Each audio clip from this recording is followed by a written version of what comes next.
Good afternoon, folks. Vice President Harris and I just received a briefing from our economic team, and we remain in a once-in-a-century public health crisis that's led to the most unequal job and economic crisis in modern history. And the crisis is only deepening. It's not getting better, it's deepening. Yesterday, we learned that 900,000 more Americans file for unemployment. 900,000. They join millions of Americans who, through no fault of their own, have lost the dignity and respect that comes with a job and a paycheck. So many of them never thought they'd ever be out of work in the first place. And just like my dad did when he used to lie awake at night when I was a kid, staring at the ceiling, unable to sleep because he worried about whether or not he was about to lose his health care, or whether we were going to have the money to pay the mortgage because of the economic circumstance he was in. And now a lot of these folks are facing eviction, are waiting hours in their cars, literally hours in their cars, waiting to be able to feed their children as they drive up to a food bank. It's the United States of America, and they're waiting to feed their kids. Folks who are able to still keep their job, many have seen their paychecks reduced, and they're barely hanging on and wondering what's next. Sometimes the anxiety about what's going to happen next is more consequential than what actually happened. But this is happening today in America. And this cannot be who we are as a country. These are not the values of our nation. We cannot, will not let people go hungry. We cannot let people be evicted because of nothing they did themselves. They cannot watch people lose their jobs, and we have to act. We have to act now. It's not just to meet the moral obligation to treat our fellow Americans with the dignity and respect they deserve. This is an economic imperative, a growing economic consensus that we must act decisively and boldly to grow the economy for all Americans, not just for tomorrow, but in the future. There's a growing chorus of top economists that agree that at this moment of crisis, with the interest rates as low as they are, historic lows, it is smart fiscal investment, including deficit spending, and they're more urgent than ever.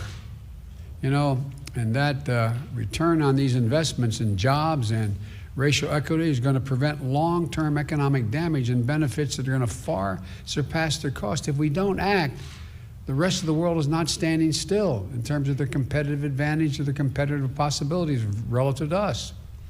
That our debt situation will be more stable and not less stable, according to these economists, and that such investments in our people is going to strengthen our economic competitiveness as a nation and help us outcompete our competitors in the global economy, because we're going to grow the economy with these investments.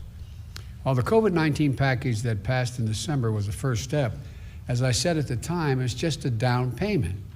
We need more action, and we need to move fast.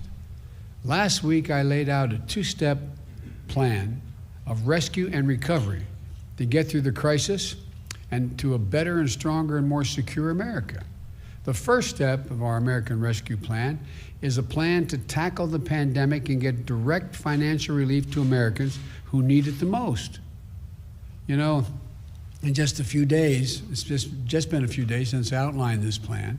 It's received bipartisan support from a majority of American mayors and governors. Businesses and labor organizations have together welcomed it as an urgent action that's needed. Even Wall Street firms have underscored its importance. In fact, an analysis by Moody's estimates that if we pass our American Rescue Plan, the economy would create 7.5 million jobs just in this year alone. That would be on the way to the more than 18 million, I think it was 18,600,000 jobs that they believe would be created over the 4-year period with our Build Back Better recovery plan. And with our American Rescue Plan, our economy would return to full employment a full year faster than without the plan. Even President Trump's now, not some liberal organization, President Trump's top former economic advisor, Kevin Hassett, said, quote, he absolutely is in favor of this rescue plan. This almost doesn't have a partisan piece to it. We're seeing the support because this plan takes a step that we so urgently need, more than just a step, number of steps. It funds big parts of the COVID-19 national strategy that we released yesterday. Our national strategy puts us on a war footing to aggressively speed up our COVID-19 response, especially on vaccines and testing and reopening our schools. I found it fascinating. Yesterday, the press asked the question, is 100 million enough? Week before, they're saying, Biden, you crazy? You can't do 100 million in 100 days. Well, we're going to, God willing, not only do 100 million, we're going to do more than that. But we have to do this. We have to move. The American Rescue Plan also includes economic relief for most Americans who are in need. We're going to finish the job of getting a total of $2,000 in direct payments to folks. $600, which was already passed, is simply not enough if you still have to choose between paying your rent, putting food on the table. We'll extend unemployment insurance benefits for millions of workers beyond the deadline that's now set. It means that 16 million Americans who are currently relying on unemployment benefits while they look for work can count on these checks continuing to be there in the middle of this crisis. The American Rescue Plan also addresses the growing housing crisis in America. Approximately 14 million Americans, 14 million, have fallen behind on rent, and many risk eviction. If we fail to act, there will be a wave of evictions and foreclosures in the coming months as this pandemic rages on, because there's nothing we can do to change the trajectory of the pandemic in the next several months. So look, this would overwhelm emergency shelters, increase COVID-19 infections as people have nowhere to go and can't socially distance. The American Rescue Plan asks Congress to provide rental assistance for millions of hard-hit families and tenants. This will also be a bridge to economic recovery for countless mom and pop landlords who can't afford not to have the rent. But they can't wait. So on Inauguration Day, I directed my administration to extend nationwide restrictions on evictions and foreclosures. These crises are straining the budgets of states and cities and tribal communities that are forced to consider layoffs and service reductions among essential workers. Police officers, firefighters, first responders, nurses, they're all at the risk of losing their jobs. Over the last year, more than 600,000 educators have lost their jobs in cities and towns. The American Rescue Plan will provide emergency funding to keep these essential workers on the job and maintain essential services. Look, it will also help small businesses that are the engines of our economic growth. When you say small business, most people think the major corporate entities are the ones that hire everybody. These small businesses are the glues that hold, and they're important, but these small businesses that hold the community, the glue that hold these communities together. They are hurting badly, and they account for nearly half of the entire U.S. workforce, nearly half. Our rescue plan will provide flexible grants to help the hardest hit small businesses survive the pandemic, and low-cost capital to help entrepreneurs of all backgrounds create and maintain jobs, plus provide essential goods and services that communities so desperately depend on. Look, our recovery plan also calls for an increase in the minimum wage at least $15 an hour. No one in America should work 40 hours a week making below the poverty line. $15 gets people above the poverty line. We have so many millions of people working 40 hours a week, working, and some with 2 jobs, and they're still below the poverty line. Our plan includes access to affordable child care. That's going to enable parents, particularly women, to get back to work. Millions who are not working now because they don't have that care. All told, the American Rescue Plan would lift 12 million Americans out of poverty and cut child poverty in half. That's 5 million children lifted out of poverty. Our plan will reduce poverty in the Black community by 1/3, and reduce poverty in the Hispanic community by almost 40%. I look forward to working with members of Congress of both parties to move quickly to get this American Rescue Plan to the American people. And then we can move with equal urgency and bipartisanship to the second step of our economic plan, to Build Back Better, the recovery plan. It's a plan that's going to make historic investments in infrastructure, manufacturing, innovation, research and development, and clean energy, and so much more that's going to create millions more jobs, good paying jobs, not minimum wage jobs. Well, while we work with members of both parties in the Congress, there are steps that we can and must take right now. For example, on Inauguration Day, I directed my administration to pause student loan repayments for interest, for the interest payments for Americans with federal student loans until at least September. So they're not going to have to pay till September. They still pay the bill as it stands now, but there will not accrue interest, and they don't have to begin to pay until September. And we may have to look beyond that, I might add. Today, I'm signing an executive order that directs the whole of government, a whole of government effort to help millions of Americans who are badly hurting. It requires all federal agencies to do what they can do to provide relief to families, small business, and communities. And in the days ahead, I expect agencies to act. Let me touch on two ways these actions can help change Americans' lives. We need to tackle the growing hunger crisis in America. 1 in 7 households in America, 1 in 7, more than 1 in 5 Black and Latino households in America, report they do not have enough food to eat. That includes nearly 30 million adults and as many as 12 million children. And again, they're in this situation through no fault of their own. It's unconscionable. The American Rescue Plan provides additional emergency food and nutrition assistance for tens of millions of children and families to address this crisis. But families literally can't wait another day. As a result of the executive order I'm going to shortly sign, the Department of Agriculture will consider taking immediate steps to make it easier for the hardest hit families to enroll and claim more generous benefits in the critical food and nutrition assistance area.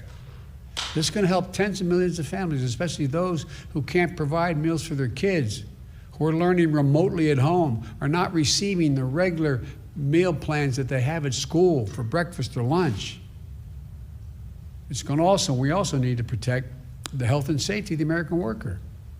Right now, approximately 40% of households in America have at least one member with a pre-existing condition. Just imagine, you're out of work through no fault of your own. You file for unemployment while you're looking for a job.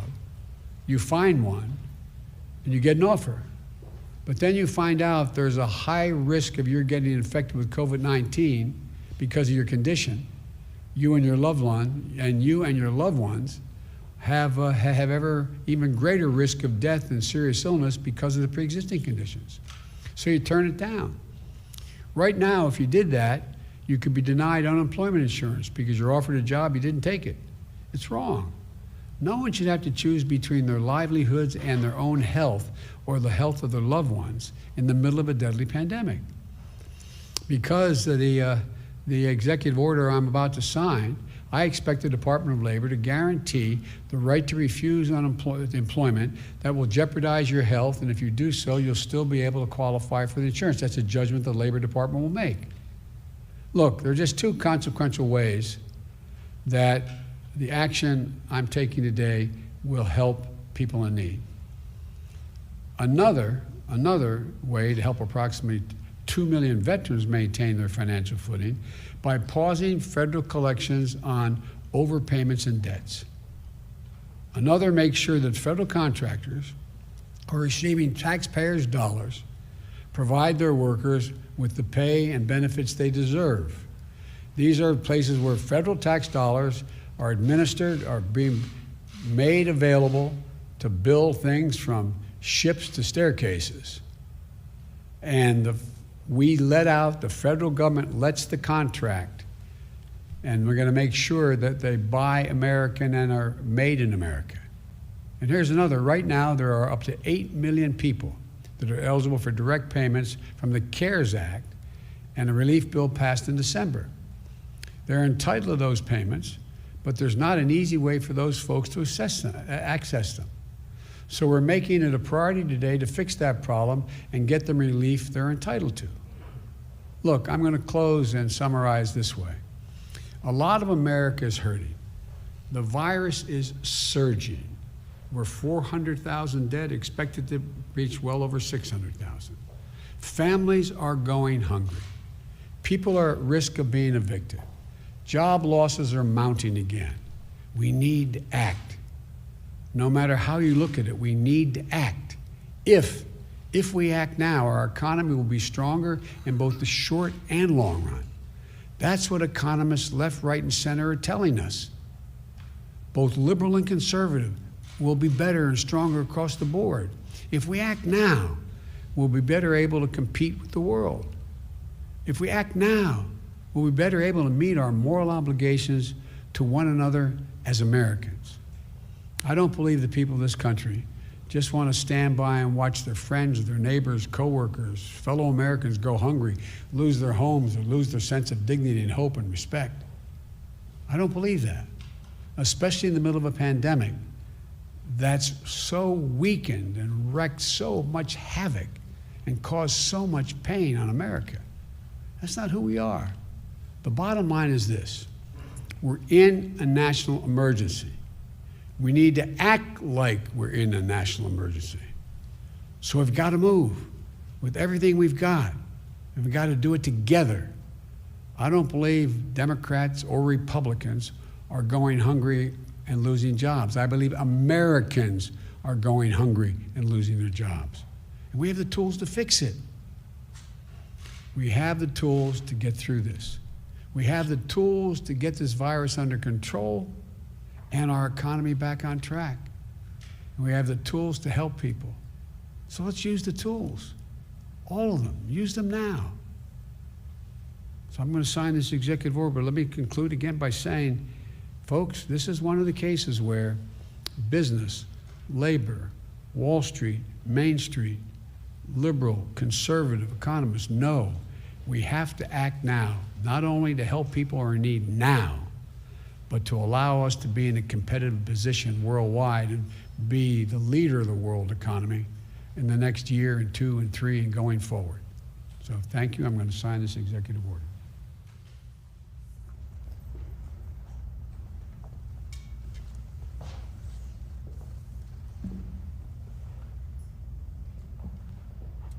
The first one is the economic relief related to COVID-19 pandemic.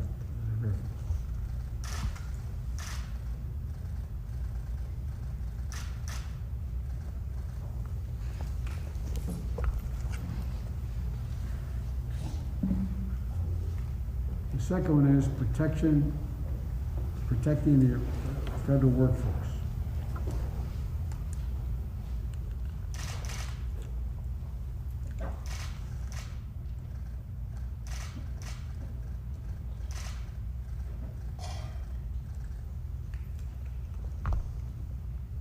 Thank you very much. Mr. President, do you support Mr. Connell's time